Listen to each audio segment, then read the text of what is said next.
This is a game I made using the weird POV effect from my videos from 2024. The game isn't broken, it's meant to look like this. As I drive my tank around in this army camp arena, it's just like the spinning cube in the original video. I can only see the buildings and the walls while I'm moving, or while they're moving relative to me. As soon as I stop moving, or if you just pause the video at any point, the screen just shows static, if you'll pardon the pun.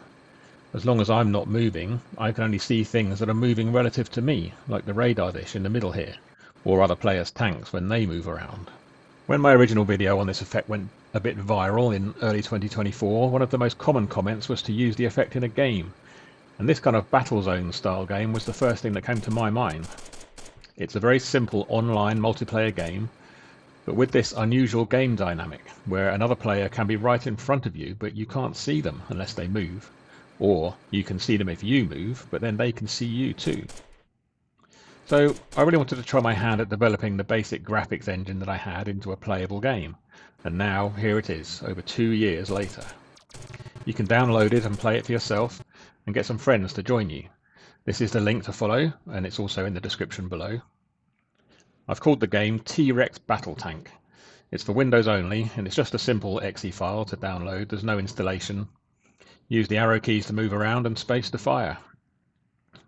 Give it a try and let me know what you think. There are no NPCs in this game, partly because I'd have to code up the AI for the NPCs, but mainly because I think it would detract from the stealth element of the game, because you might think that NPCs were cheating somehow. But hopefully it's fun for you to play against some friends or some other random people who might be online when you join. There are 12 separate arenas to choose from right now, but I'll add more if they get too busy. They all have the same layout that you see on screen here with the buildings and the radar tower in the middle.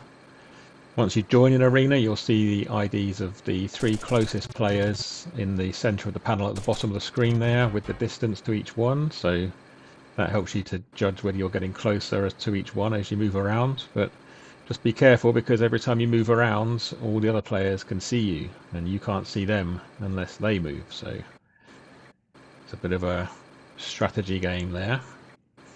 So I hope you get a kick out of the game. I've enjoyed making it. It was one of those projects that I couldn't bear to give up on, even though it's taken me a long time to complete.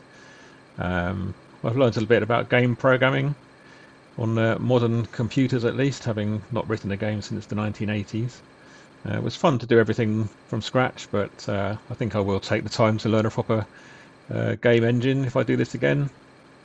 There's a lot of benefit to doing things the hard way the first time, just so that you understand what the game engine or any kind of framework is doing for you. But they certainly do save you a lot of time using an appropriate framework or game engine.